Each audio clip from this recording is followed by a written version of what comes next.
Yesus.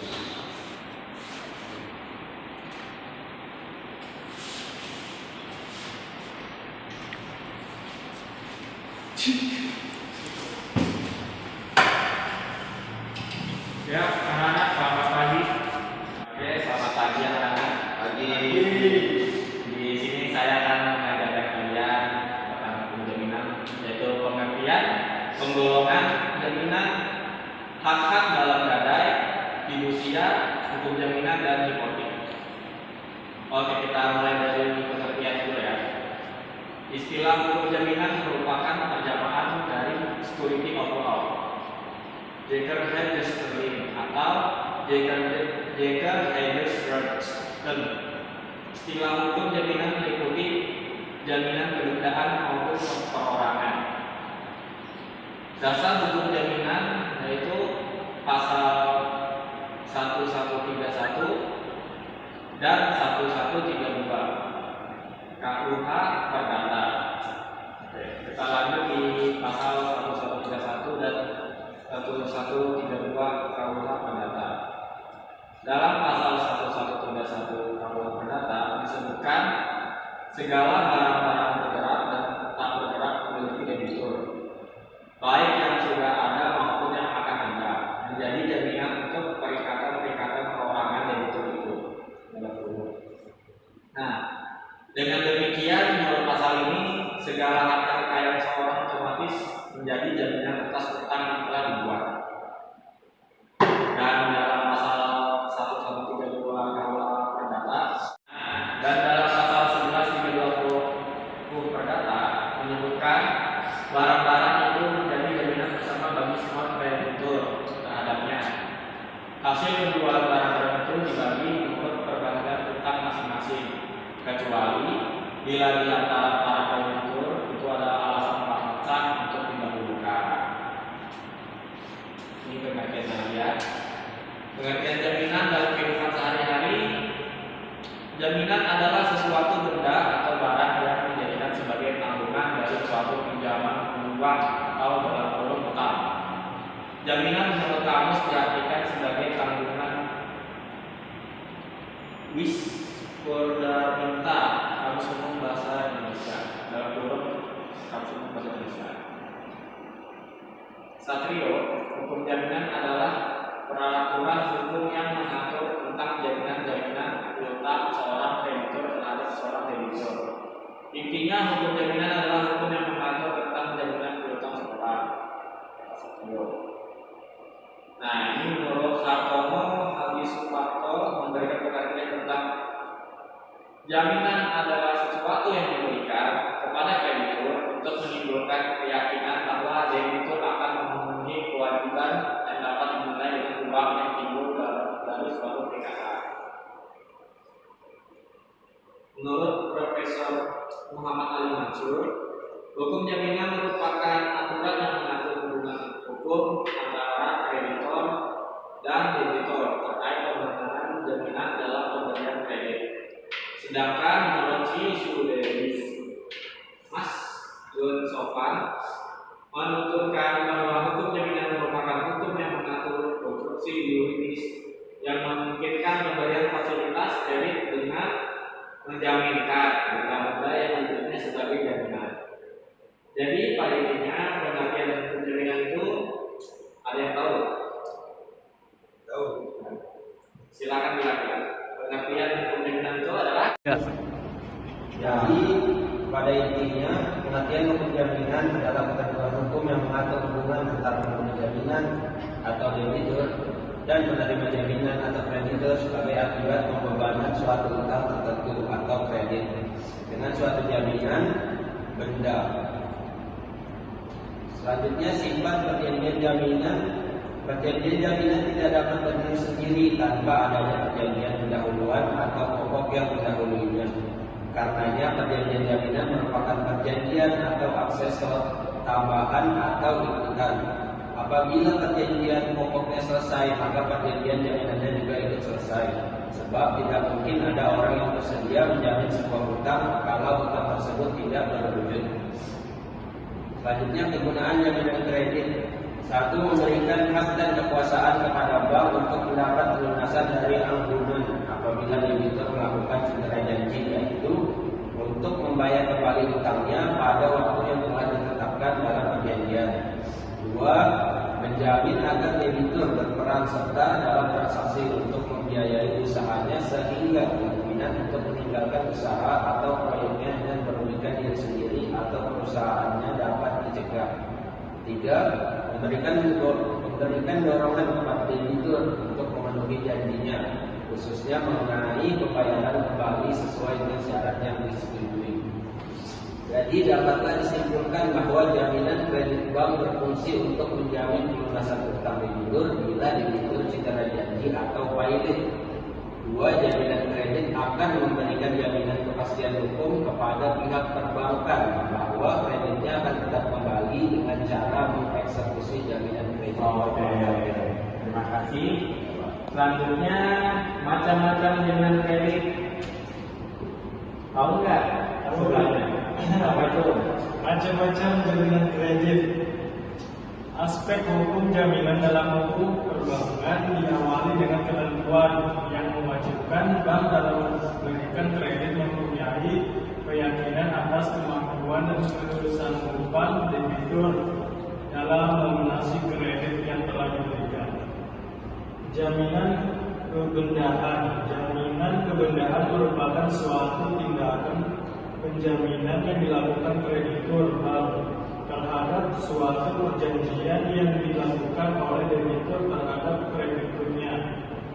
Jaminan kebedahan dapat dilakukan antara kreditur dengan debiturnya atau juga dapat dilakukan antara kreditur dengan pihak ketiga yang menjamin dipenuhinya kewajiban-kewajiban dari debitur.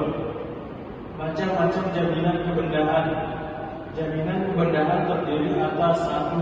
Gadai, 2. Hak tanggungan, 3. Hipotek, dan 4. Fidusia. Gadai pasal 1150, 1161 KUHP Perdata.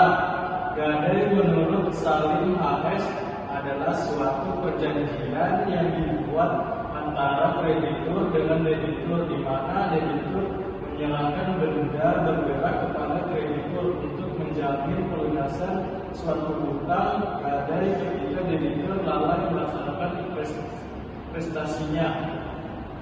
Gadai dikonstruksikan sebagai perjanjian aksesori tambahan, sedangkan perjanjian pokok adalah perjanjian pinjaman meminjam uang dengan jaminan benda bergerak apabila debitur dalam melaksanakan kewajibannya terjadi prestasi, maka barang yang telah dijaminkan oleh debitur kepada kreditur dapat dilakukan pelelangan untuk melunasi hutang tersebut. Oke, terima kasih.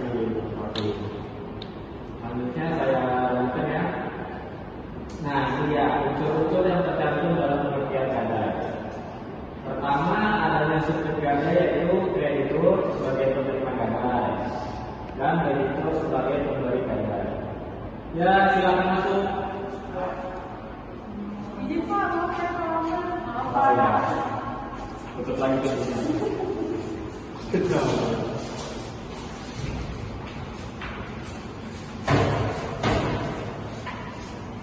Oke, ya. Yang kedua, adanya objek gadai yaitu barang yang terwujud maupun tidak terwujud. Ketiga, adanya kewenangan kreditur adalah kewenangan untuk melakukan pelelangan terhadap barang debitur. Hal ini disebabkan karena debitur tidak melaksanakan prestasi sesuai dengan kesepakatan walaupun debitur sudah diberikan somasi. Nah, ini ada dalam di lembaga pegadaian ya. Di Indonesia sebagai lembaga yang dibentuk untuk menerima dan menyalurkan kredit berdasarkan hukum gadai adalah forum gadai. Perusahaan ini didirikan berdasarkan PP nomor 7 tahun 1969 tentang perusahaan jawatan pegadaian. PP nomor 10 tahun 1970 perubahan PP nomor 7 tahun 1969 tentang perusahaan jawatan pegadaian. dan PP nomor 103 tahun 2000 tentang produk perdagangan. Nah, ada yang mau melanjutkan nih lanjutan gadai? Ada yang membacakan? Ada. Ya, silakan. Audi. SBK dibuat rangkap 2, A lembar 1 diserahkan kepada nasabah, B di tengah dan luar lembar kedua ditempatkan pada barang, C gitar dalam serta badan dikirim ke kasir. Oke, terima kasih. Nah, ini kita berakhirnya gadai. Gadai berakhir karena beberapa sebab nih. Berakhirnya atau hapusnya perjanjian pokok, yaitu perjanjian pinjaman dan pembayaran utang. Hilangnya barang gadai atau dilepaskannya dari kekuasaan penerima gadai, yaitu surat bukti kredit. Di sini kita menanti di keterangan barang gadai. Dalam surat bukti kredit telah ditentukan tanggal penyampaian kredit dan tanggal jatuh temponya atau tanggal pengembalian kredit. Di samping itu di dalam SPK telah ditentukan syarat jika sampai dengan tanggal jatuh tempo pinjaman tidak dilunasi atau diperpanjang, maka barang jaminan akan dilelang kepada tanggal yang sudah ditentukan. Tanggal jatuh tempo berbeda dengan tanggal pelelangan. Tenggang waktu antara jatuh tempo dengan pelelangan berselisih 20 hari. Hal mana dimaksud untuk memberikan kesepakatan kepada debitur untuk melunasi pinjaman pokok beserta bunganya. Apabila hasil pelelangan alat berlebihan, maka misalnya dikembalikan kepada debitur. Ini kita lanjut ke fidusia. Fidusia asal kata dalam bahasa Belanda, artinya kepercayaan. Sedang dalam literatur lain, eminum average atau keahlian kepercayaan. Di dalam pasal 1 ayat 1 UU nomor 42 tahun 1999, pengertian fidusia adalah pengalihan hak kepemilikan suatu benda atau dasar kepercayaan dengan ketentuan bahwa benda yang hak kepemilikannya dialihkan tetap dalam penguasaan pemilik benda. Jaminan fidusia, hak jaminan atas benda bergerak baik yang berwujud maupun yang tidak berwujud dan benda tidak bergerak, khususnya bangunan yang tidak dapat diimbangi hak tanggungan sebagaimana dimaksud dalam UU nomor 4 tahun 1996 tentang hak tanggungan yang tetap berada dalam penguasaan pemberi fidusia sebagai tanggungan bagi pelunasan utang tertentu yang memberikan kedudukan yang diutamakan kepada penerima fidusia terhadap krediturnya. Lembaga fidusia diberikan dari berbagai sifat. Pertama, yaitu hukum gadai tidak sepenuhnya harapan dari debitur. Harapan tersebut adalah bila seorang pengusaha hendak menjalankan usaha tapi biaya yang berobat usaha tersebut diwakili oleh debitur masih kurang memuaskan. Objek fidusia adalah barang-barang yang diserahkan sebagai jaminan dalam fidusia adalah benda atau barang-barang yang secara ekonomi dapat menunjang lancaran kegiatan kegiatan usaha debitur. Misalnya, benda bergerak berwujud seperti kendaraan bermotor, inventaris dan mesin. Benda bergerak tak berwujud seperti piutang. Benda tidak bergerak khususnya bangunan yang tidak dapat diubah oleh hak tanggungan sebagaimana dimaksud dalam UU nomor 4 tahun 1996 tentang hak tanggungan, yaitu bangunan yang diberikan atas nama hak pengelolaan. Sebab hapusnya jaminan fidusia yaitu pertama, hapusnya utang yang dijamin dengan fidusia, contoh utang telah dibayar lunas oleh debitur. Musnahnya barang yang menjadi objek fidusia tidak bisa dijadikan dihapusnya jaminan fidusia. Ya, kita akhiri hari ini. Assalamualaikum warahmatullahi wabarakatuh. Waalaikumsalam.